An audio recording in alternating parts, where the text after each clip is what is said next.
अज्ञानतिमिरन्धस्य ज्ञानाञ्जनशलाकया चक्षुरुन्मिलितं येन तस्मै श्रीगुरुवे नमः। श्रीचैतन्यमनोभीष्टं स्थापितं येन भूतले स्वयं रूपः कदा मह्यं ददाति स्वपदान्तिकम्। श्री कृष्ण चैतन्य प्रभु नित्यानंद श्री अद्वैत गदाधर श्रीवासदि गौर भक्त वृंद।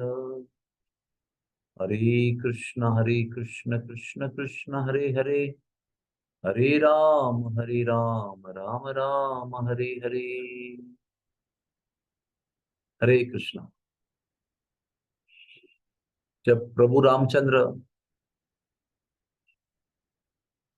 सबरी को मिलने के लिए आ रहे थे तो उस जगह पर बहुत सारे साधु थे, बहुत सारे तपस्वी ध्यानी लोग थे और वे कहने लगे कि मैं तो केवल अन्न त्याग करके फलाहार करता हूं, प्रभु सबसे पहले मेरे पास आएंगे। तो किसी ने कहा मैं अन्न त्याग और फलाहार भी त्याग करके मैं जलाहार करता हूं, मैं केवल जल पीकर रहता हूं, प्रभु मेरे पास पहले आएंगे। फिर किसी ने कहा मैं अन्न त्याग फलाहार और जलाहार भी त्याग करके केवल पवनाहार करता हूं, केवल मैं हवा लेता हूं, तो प्रभु मेरे पास आएंगे। ऐसे बहुत तपस्वी वहां पर थे जिन्होंने बहुत भयंकर तप भी किया था और उन्हें अपेक्षा थी कि प्रभु उनके पास आएंगे। लेकिन ये सबको छोड़कर प्रभु रामचंद्र शबरी की कुटिया में गए।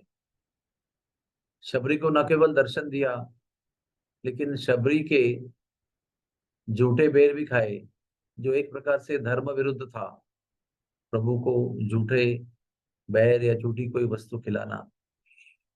लेकिन प्रभु ने धर्म के आचरण को भी अचंभित कर दिया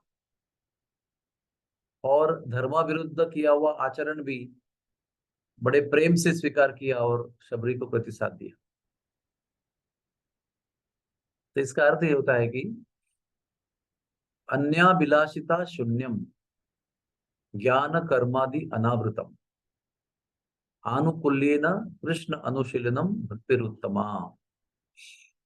भक्ति जो है वो जब तक ज्ञान के अहंकार से या अच्छे कर्म किए हुए अहंकार से आवृत्त रहती है, तब तक भक्ति प्रकाशित नहीं होती है और वो भक्ति भगवान को आकर्षित भी नहीं करती।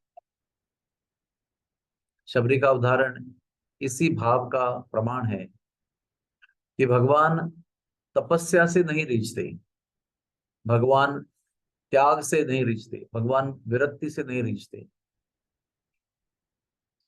भगवान को अच्छे कर्म से भी ज्यादा आकर्षण नहीं होता है। मनुष्य को अच्छे कर्म करना ही चाहिए, लेकिन अच्छे कर्म करके हम भगवान को आकर्षित करेंगे ये सोचना एक भ्रम है। वैसे ही महाराष्ट्र में ज्ञानदेव जी थे और उनका परीक्षा करने के लिए चांगदेव जी आए थे। और चांगदेव जी 1400 वर्ष आयु के थे। अपने तप बल से उन्होंने अपने जीवन को 1400 वर्ष का बनाया था। जब वो ज्ञानदेव से मिलने आए थे, अभी उनकी मृत्यु नहीं हुई है, अभी वो जब आए तब उनकी आयु 1400 वर्ष की थी। और उन्होंने अपने सिद्धि और योग और तपोबल के घमंड से कई प्रकार के जादुई कार्य करना आरंभ किया। तो जो चमत्कार हुआ वो तो लंबी कहानी है, लेकिन जो चमत्कार हुआ उस चमत्कार से चांगदेव भी नतमस्तक हो गए। 1400 वर्ष तप और सिद्धि प्राप्त करने के बाद में अभी उनको यह अनुभूति हुई कि सिद्धि, तप, त्याग, विरक्ति इसके परे भी कुछ है जो ज्ञानदेव के पास है, जो मेरे पास नहीं है। उसके पश्चात चांगदेव ने सारा सिद्धि विद्या का मार्ग छोड़ दिया और ज्ञानदेव के आश्रम में झाड़ू लगाना आरंभ किया। इतना बड़ा तपस्वी झाड़ू लगाना आरंभ किया। यह है भक्ति का बल।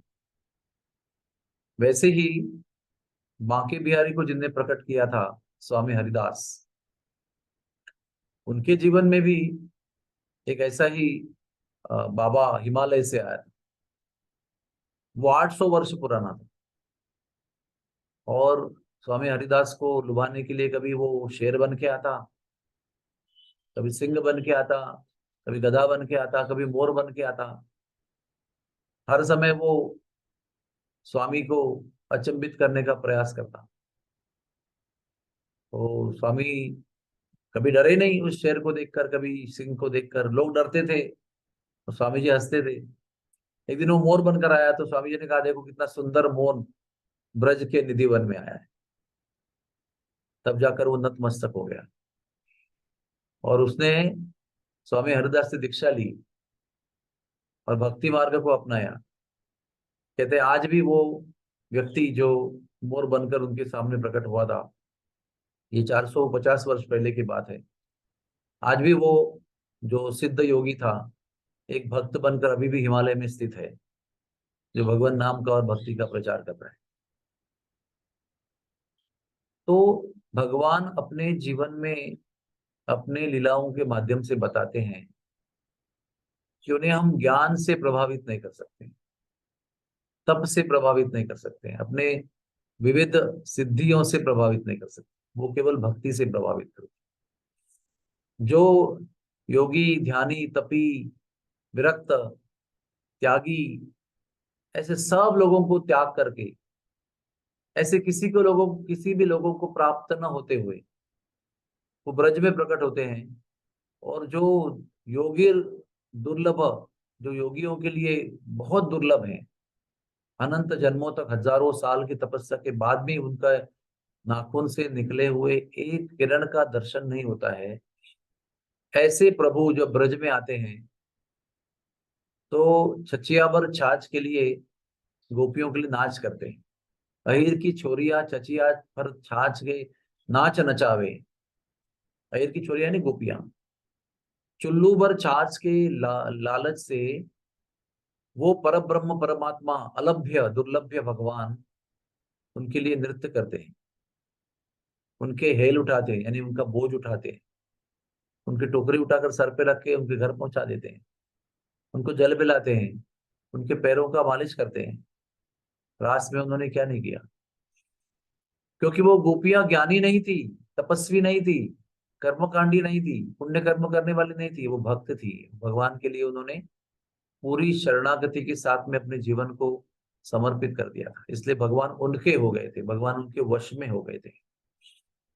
तो अन्य अभिलाषिता शून्यम, भगवान को छोड़कर कोई भी अभिलाषा मन में न रखते हुए और किसी भी ज्ञान और कर्म के आवरण से आवृत्त न होते हुए, उससे परावृत्त होते हुए, उसको छोड़ते हुए, जब भगवान के लिए जब अनुकूल भक्ति की जाती है तो उसे उत्तमा भक्ति कहती है। और उत्तमा भक्ति से भगवान वश में हो जाते हैं।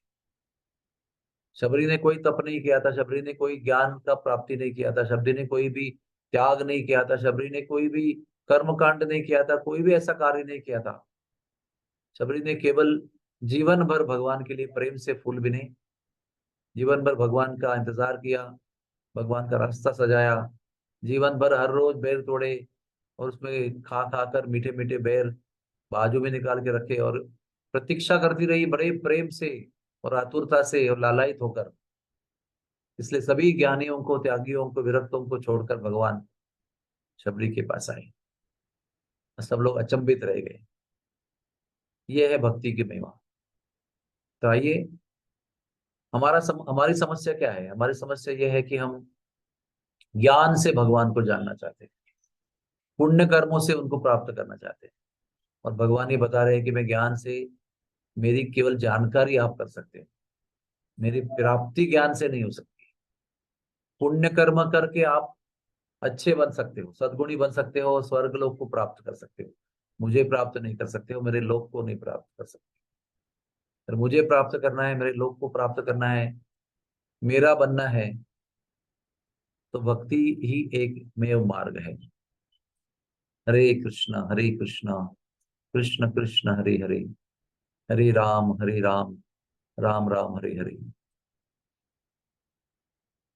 कोई किसी का प्रश्न है तो आप पूछ सकते हैं।